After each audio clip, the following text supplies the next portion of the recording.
Eddie, that's perfect. You do a great job for us.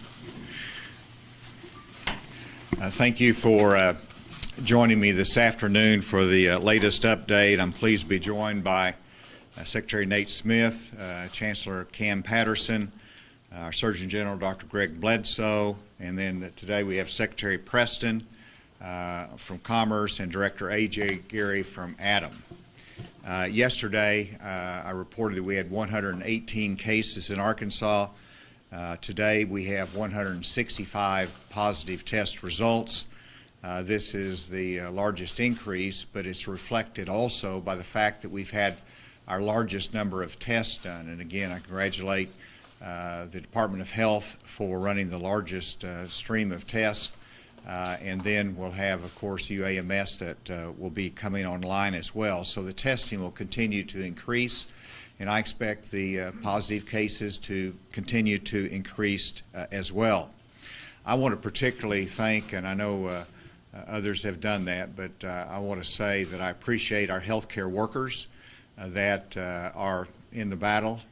They are working and ministering to patients. I'm very grateful for them, and that includes the nurses and staff at the long-term care facilities, particularly those at Briarwood, that because they had 6 of their staff that tested positive, that shortened their staff, and now they're having to work double, resource limited, under really challenging circumstances. So I applaud them for putting the care of their residents at such a high value and the sacrifice that they're making. I wanted to also reflect on a letter that I received from the CEO of Lanxess that employs over 500 people in El Dorado, Arkansas. And they wrote me to let me know that they are following our guidance for businesses. They are operating. They're in the global specialty chemical manufacturing business. And as workers come into the workplace, they have various health requirements in there in terms of screening, in terms of distancing, and also in terms of the cleaning and the deep cleaning of many of the surfaces in the plant. And that's an example of what a company is doing right, and it's really a model that our companies should be following. We want to stay open for critical businesses as this. All of our businesses, except for those that for various reasons have had to be restricted. But we want them to have the best health practices, but also to continue operations that's consistent with the safety of their employees and those that they serve. I applaud Lanxess for following the guidelines, as well as many other companies out there that are doing it. I wanted to speak about procurement for a moment. The federal government is asking the states to manage the supply chain and to take the lead in the procurement of personal protective equipment. Now, the federal government bought up most of the domestic supply, put it in their national strategic storehouse in which the states can request allocation of personal protective equipment. We received 25% of the amount of PPE that we requested. These are masks, they're gowns, they're gloves, things that are essential in the medical community. And then after we exhaust that supply, then we're on our own. And so while we have devoted $30 million of state money to front load and make sure that we can procure immediately, you have to recognize the atmosphere that's out there. Our procurement team tells me that the supply is bottleneck. The supply is just not sufficient domestically, and we are looking internationally. We're looking at manufacturing our own to the extent we have that capacity, and we're working with FEMA to release more of the strategic national stockpile to Arkansas. But as we are procuring, trying to define sources in which we can spend the $30 million that we've put up front, we're competing with New York, We're competing with California. We're competing with all the 50 states. We're competing with England. We're competing with Germany and every country because it's a global pandemic. And so while we are working very hard every day on this procurement, I want everybody to understand the challenge that we face. And everybody has called in, many people have called in and said, well, we have 50 or we've got 200. And this is appreciated. Director A.J. Geary is here, who's helping to manage this flow. But we are trying to buy in, a million quantity. We're trying to buy in large bulk quantities, and that takes overseas action and manufacturing, in which we're competing with the global demand for personal protective equipment. I'm impressed with how much our procurement team is working. They're working on it around the clock, and I'm confident we can solve this problem, but I wanted everyone in Arkansas to understand the challenge that we face in this global marketplace. I did also want to address the great need that we have of those that have become unemployed, that have been laid off. We have, it's estimated, my best estimate is somewhere between 8,000 to 10,000 that have sought and filed unemployment claims in recent days. And of course, if our systems were working as they should, those claims would very well be more. As we look at those claims, they are something that we have never seen before in really my lifetime, in which we've had this kind of global economic downturn to the extent that we have. And so our system wasn't designed for this. We're trying to upgrade our systems. I'll be asking the Arkansas General Assembly through their Legislative Council to approve $1.1 million in my rainy day fund for IT upgrades for our unemployment system so that we can properly handle all of those that are seeking assistance, and understandably and justifiably so. With that, I want to recognize Dr. Smith to make some comments, followed by Dr. Patterson, and then Secretary Preston is going to come up and elaborate a little bit more on what we have to assist those that are seeking unemployment. Thank you, Governor. Thank you for your response, not just on the healthcare side. I want to give some updates on the numbers. As the Governor has mentioned, we're up to 165 cases. Of those, we have 10 children, 62 adults 65 years and older, and 93 adults aged 19 to 64. Our gender breakdown, we have slightly more women than men, 61% female and 39% male.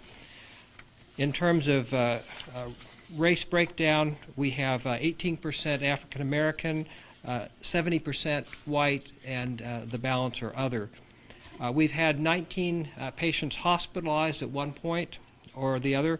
12 have been in the ICU, and 6 have been on a ventilator at one point or another.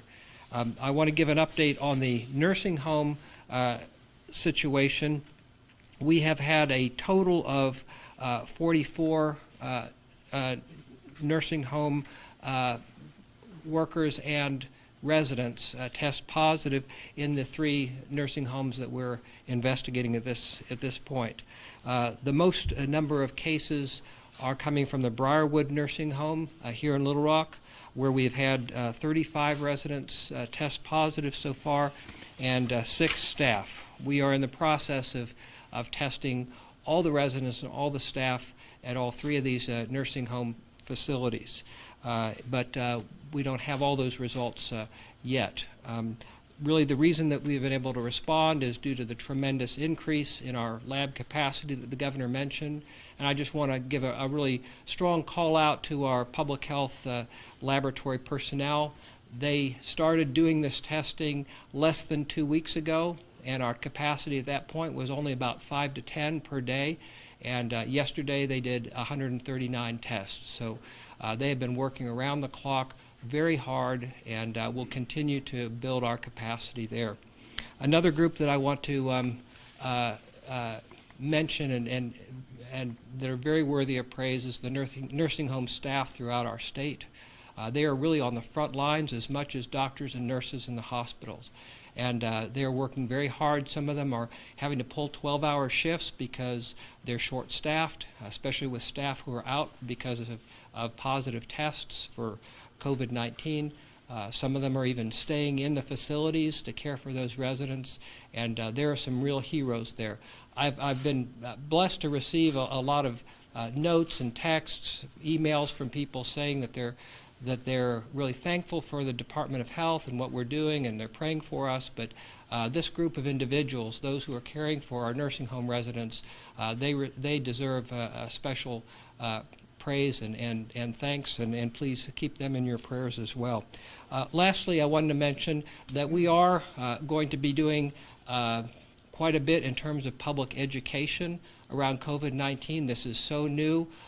Many of us have been dealing with this nonstop for the last 2 weeks or so, but many of our Arkansans, it's still new to them. Of our federal funding, we have approximately $400,000 set aside for a public messaging campaign so we can get that information out to Arkansans, what they need to know and what they need to do. Thank you.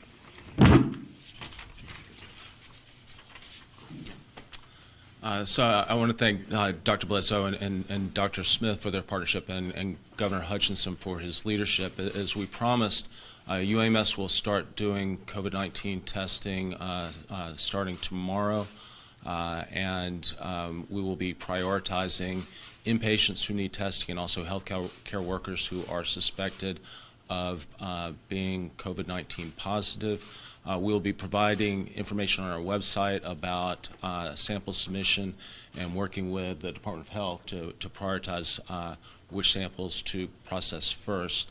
I'd like everybody to keep in mind that as we increase testing capacity within the state, that's also going to mean that the number of positive assays will increase. So we'll expect to see continued increases in the number of COVID-19 individuals who are positive in the state as our testing capacity increases. We are also getting reports that individuals in our communities are being approached with offers of rogue tests, medications, and supplies. And unfortunately, in difficult situations, some people try to take advantage of the circumstances that we are in. So I would remind everybody in the community to be mindful that there is one true source of information, and that's what we are trying to provide here. But if somebody provides you with an offer for something that doesn't make sense or seems too good to be true, or is preying on your fears and concerns, please be wary about that. The horizon is where it has always been. And we have a wave that is coming towards us. We don't know how high this wave will crest, how long it will take to pass, but we are preparing for that wave. And as it comes, we need to be mindful that there are many among us who are disadvantaged in responding to this. And I would encourage everybody to think about those in your communities who are less well off, those who may not speak English as their primary language, those who may have mental illness, and let's do everything that we can to wrap our arms around those individuals and make sure they stay safe as we confront the COVID-19 pandemic. Thank you, Governor, and Dr. Patterson, Dr. Smith, and Dr. Bledsoe for your leadership. And Governor, really thank you for this proactive approach in allowing us to have some additional funds to support our UI trust fund system. We need it. As the Governor mentioned, we were hit with more than we've seen in a long time. We anticipate that number will continue to grow up, and for the foreseeable future, we'll have a maintenance period. So making sure that people have access to our site is going to be very important. This will allow us to have 24/7 access to the website. And those of you who are watching and had the unfortunate chance to go online this weekend, you saw that the site goes down over the weekend, and this is going to allow us to go 24/7. We feel very confident that we found some workarounds in terms of linking to the federal system. That's where the bottleneck has been the last few days. That's going to help alleviate those pressures, and we're going to be able to see that process go a lot smoother. We'll also go live with our hotline tomorrow, so those who are looking to file unemployment benefits 844-908-2178 will be the statewide hotline, and they will have people around the clock answering those phone calls as well.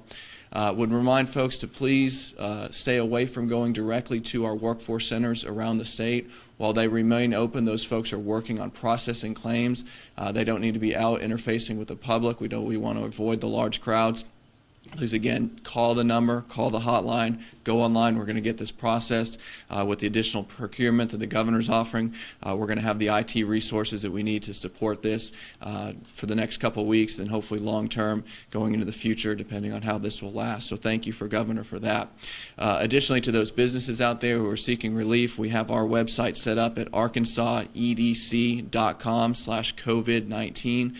That's a resource page for all businesses who are looking for questions. That'll link you to the SBA site for those small businesses who are seeking loans up to $2 million. And thanks to the governor for putting in his $4 million, the Attorney General for the $3 million that she put in. We now have a loan and a loan guarantee program through our Quick Action Fund. We have that stood up and ready to go. Please call and inquire.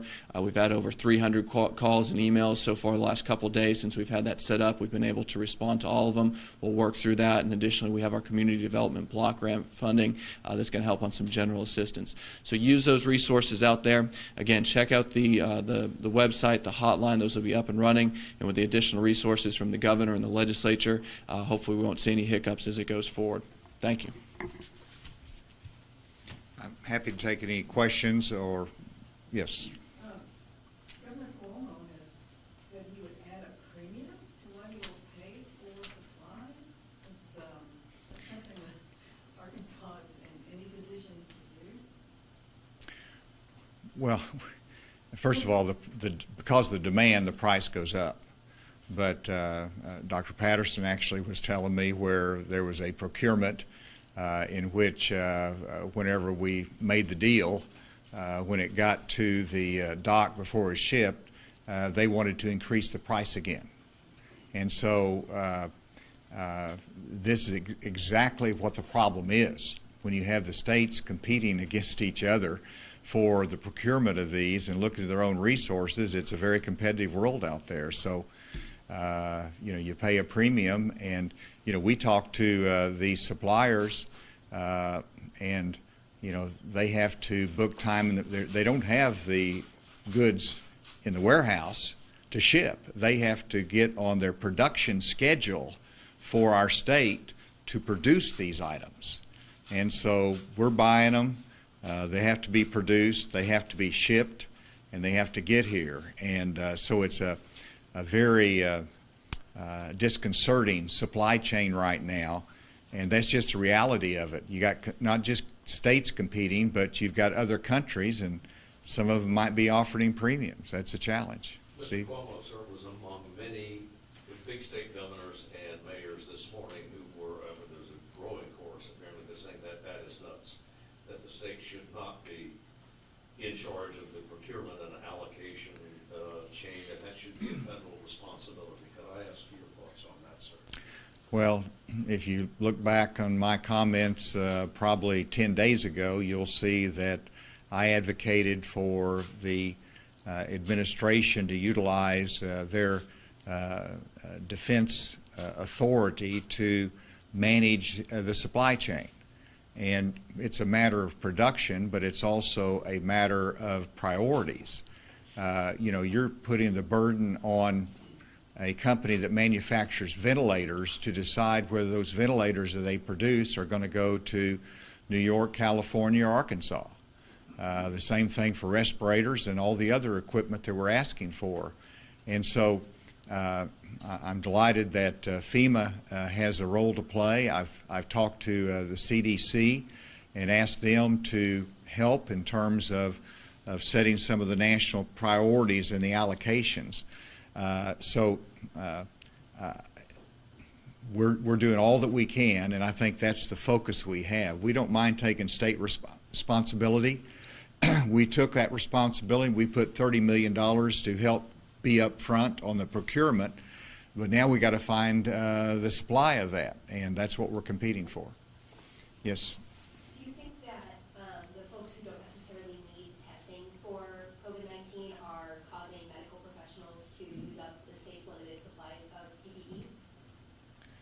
I'm going to let Dr. Smith, you want to take that on a little bit? Yes, certainly we want to prioritize our testing towards our high priority groups: hospitalized patients, healthcare workers, those who are over 65 with underlying conditions and have symptoms, as well as those who have been identified by their physicians as having special situations that need priorities. And these are our priorities, have been our priorities.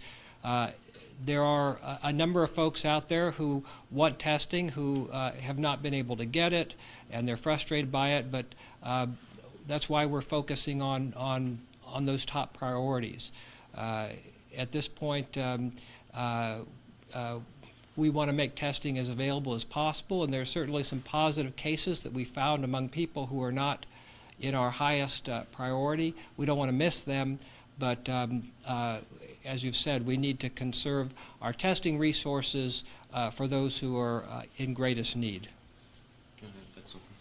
I know I'm a broken record on this, but we really need to push individuals in the community towards hotlines, our online resources, and drive-through screening if people are concerned about whether they are COVID-19 or positive for a variety of reasons. It keeps us all safe, but that's the best way that we can conserve resources at the front line.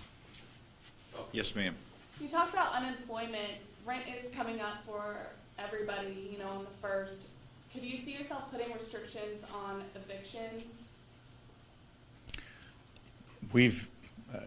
I don't see, we'll continue to measure it. What I see is businesses understand the tough times, and they're being reasonable about it. They're trying to make accommodations. A number of suppliers and businesses have already indicated that, and I applaud them for it. And so I don't see any consideration for actions like that unless it becomes a serious problem, and I don't see that at this point. Dr. Smith, Mr. Hutchinson, let me preface this by saying nobody's implying that the state was sitting on any information or any of its agencies. Mr. Hutchinson indicated yesterday that what the state government knew about and its agencies knew about the virus, it got mostly from the media, from the papers. You were finding out about it as fast as the rest of us. Can you give us an indication of when the appropriate health agencies in Washington were starting to send the alarm down or to alert you to this problem?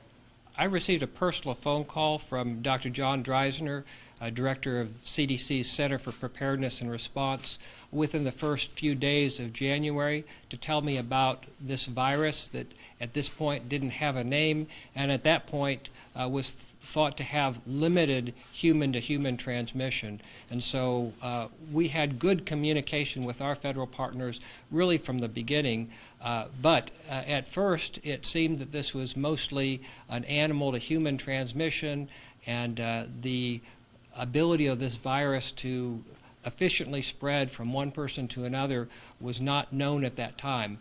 We've gotten very good communication, mostly from our partners at the CDC, and have been able to make our plans accordingly. What was that phone call, sir? That was a personal phone call to me from Dr. John Dreisner, who is director of the CDC's Center for Preparedness and Response. Right, and about when did that come? That was within the first week of January. And as you know, this was first reported by the Chinese on December 31st. I have a mask question for the doctors. So I see people making masks, and what is really the right thing to think about masks? The surgical style masks, and there are cloth versions of them that people are making. My wife and daughter like to sew, and so they've sewed a couple of them. One of them they say is going to be for me, but those are really most useful for keeping someone who's sick from spreading the virus to someone else, because it captures large droplets. That's what surgical masks were designed for, is to keep the surgeon from contaminating the patient. Now there's another potential opportunity for cloth masks that would cover an N95 respirator and keep droplets off the surface so that they potentially could be reused. And that's something that we may need to look into. More healthcare providers look into how to conserve those. In resource-limited settings, oftentimes people do reuse those N95 respirators many times. The key is to keep the surface of it from becoming contaminated. So are hospitals resorting to using plain surgical masks and so far to treat the, you know? No. We're monitoring our supplies very, very closely, but if there's any risk of coming into contact with aerosolized secretions from a patient who might be COVID-19 positive, healthcare workers need to be wearing an N95 mask. Back row. Yes, Governor Hutchinson, I know you mentioned that there is the federal mindset that once states use up their current supplies, it's kind of every state for themselves. But do you think that the federal government should be coordinating the procurement of PPE? Well, this is not the time to say they should be doing this or they shouldn't be doing this. I'm just giving the state perspective, and it's very clear to me that the federal government has said we don't want to invoke the National Defense Procurement Act, and therefore, as long as they don't invoke that, then we're up to our own devices to procure that. Now, they do have the National Strategic Supply that we made a request of, and we got 25% of what we requested. That will soon be used up. And so now, what do? Either they have to send us more, and of course, they're having to look at the needs of all the states, and we haven't been promised that it's coming. And so we're looking at purchasing on the market, and we can't expect the small hospitals around Arkansas to be able to compete in that environment.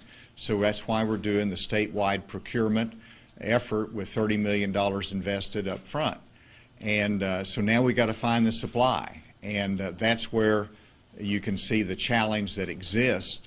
And so I'm having to deal with the real world and the circumstances that we find ourselves in, and that's what we're working to solve. And I'm confident we will solve it. And so I don't know everything the White House knows, but I know what we've got to do, and we're pursuing that. Yes, ma'am. You said you don't want to do a statewide shelter in place unless it gets to that point. What about those counties with high numbers? Well, I think that's you have Pulaski County, and that we have high numbers here. I mean, relatively speaking, in reference to the state. And they took aggressive action here in terms of our restaurants, in terms of our bars, the social distancing.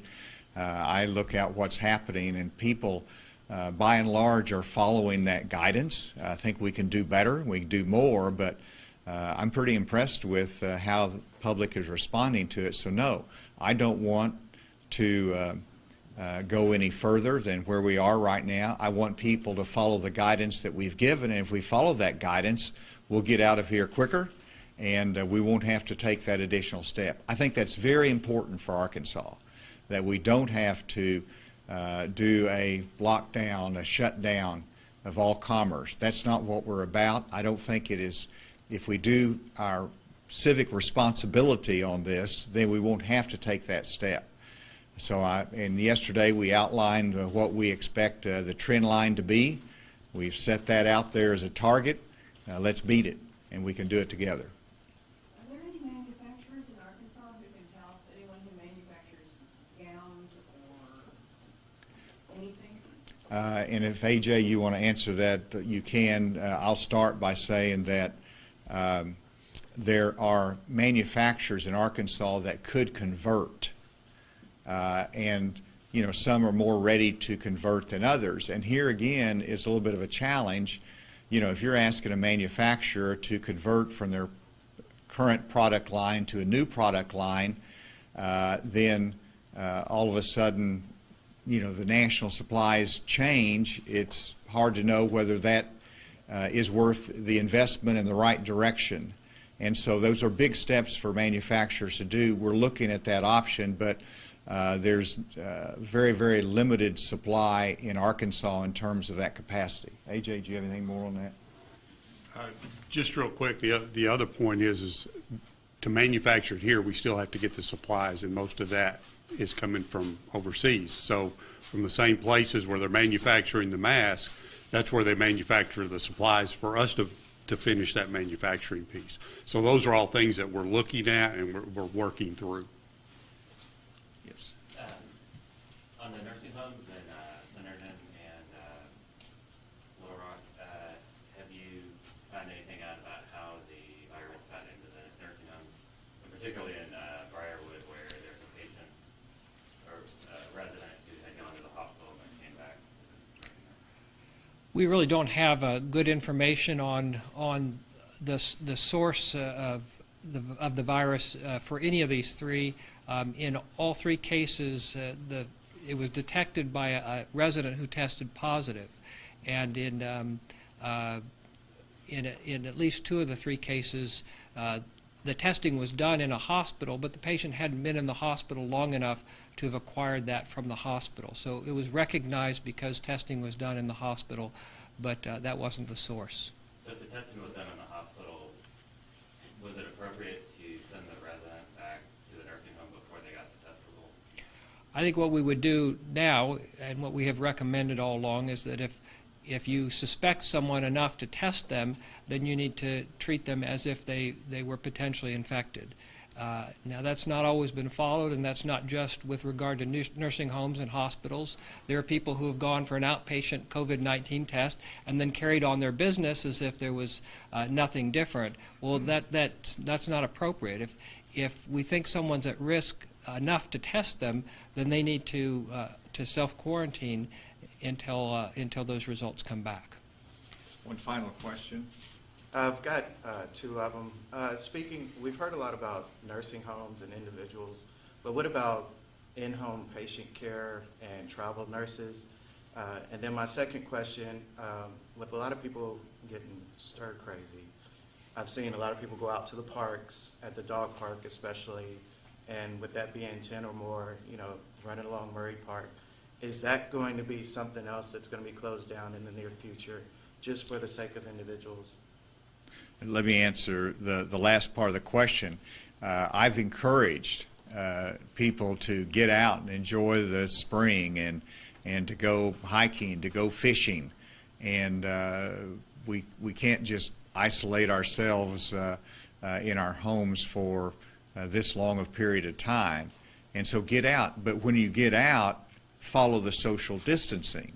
And so you can do that both. And so you can protect yourself and protect others, but still be outside. It's the open air, the space that's available out there, that should be consistent. And we followed that with our state parks as well. We've closed some of our lodge facilities, I think, but we still have it available for hiking and camping and enjoying the outdoors. The first part of the question. Yes, the first part of that question had to do with in-home services. Obviously, any time when people come in contact with each other, there's potential for spread of COVID-19. The nursing home or long-term care facility is a particular concern, though, because you have quite a few people together in the same area. So many more opportunities for spread of viruses like influenza, but also COVID-19. In the in-home care setting, that risk is setting anyhow, and it may be safer and more efficient to do that testing at a site where they could receive that inpatient care if they need it. Can I just add that we do hundreds and hundreds of online and telephonic screenings to determine whether people need to be tested, and we make arrangements to make sure that those patients get tested, whether they have the ability to leave their home or not. So thank you for your attention today. Let me end by saying it is my grandson's 3rd birthday, Pablo, so if you're listening, happy birthday, Pablo.